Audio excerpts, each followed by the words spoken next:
السلام عليكم ورحمة الله تعالى وبركاته. الحمد لله الذي وحده من لا نبي بعد. أما بعد قال رسول الله صلى الله عليه وسلم: آيات المنافق ثلاثة: إذا حدث كذب، وإذا وعد أخلف، وإذا تؤمن خان। أو قام عليه الصلاة والسلام। রাসূলের উপর সবাই দুরূদ পড়ি সাল্লাল্লাহু আলাইহি ওয়াসাল্লাম। আলোচনার পূর্বে সেই মহান রব, সে মালিককে কৃতজ্ঞতা জানাই, শুকরিয়া জানাই যে রব আপনাকে আমাকে সুস্থতা দিলেন। সেই রবকে কালিমাতু শুকুর আদায় করছি। সবাই বলি আলহামদুলিল্লাহ। আজকে আমি আপনাদের সামনে কথা বলবো মুনাফিকের আলামত 3টি।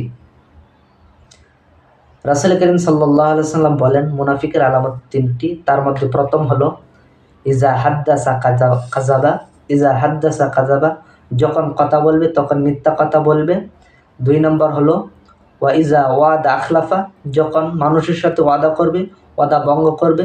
3 নম্বর হলো ওয়া ইজা তুমিনা খানা, মানুষের আমানত নষ্ট করবে। মানুষের আমানত নষ্ট করবে।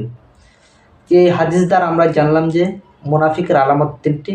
তার মধ্যে প্রথম হলো রাসূল বলেন ইজা হাদ্দাসা কাযাবা, যখন কথা বলবে মিথ্যা কথা বলবে। মানে লোকটা যখনই কথা শুরু করে মিথ্যা কথা বলে শুরু করে। মুনাফিকের একটা 1 নম্বর আলামত। রাসূল বলেন 2 নম্বর ওয়া ইজা ওয়াদা আখলাফা, যখন মানুষের সাথে ওয়াদা করে ওয়াদা ভঙ্গ করে। 3 নম্বর ওয়া ইজা তুমিনা খানা, মানুষের কাছে আমানত রাখলে আমানত নষ্ট করে। আল্লাহ রাব্বুল আলামিন আমাদেরকে এই মুনাফিকি থেকে যেন আমরা বাঁচতে পারি। আল্লাহ রাব্বুল আলামিন যেন আমাদেরকে রহম করেন, আমাদের উপর যেন দয়া করেন। কারণ মুনাফিকি মারাত্মক। আপনি যারা হিন্দু, বৌদ্ধ, খ্রিস্টান, ইহুদি, নাসারা, তাদেরকে তো আপনি জাহান্নামে দিবে, কিন্তু তাদের চাইতে কঠিনতম শাস্তি পাবে যারা মুনাফিক। তাই বলছি, হে আমার বন্ধু, হে আমার ভাই, হে আমার জাতি, আমরা সকলে আজ থেকে মিথ্যা কথা ছেড়ে দিব, ওয়াদা পালন করব, মানুষের আমানত ঠিক রাখব।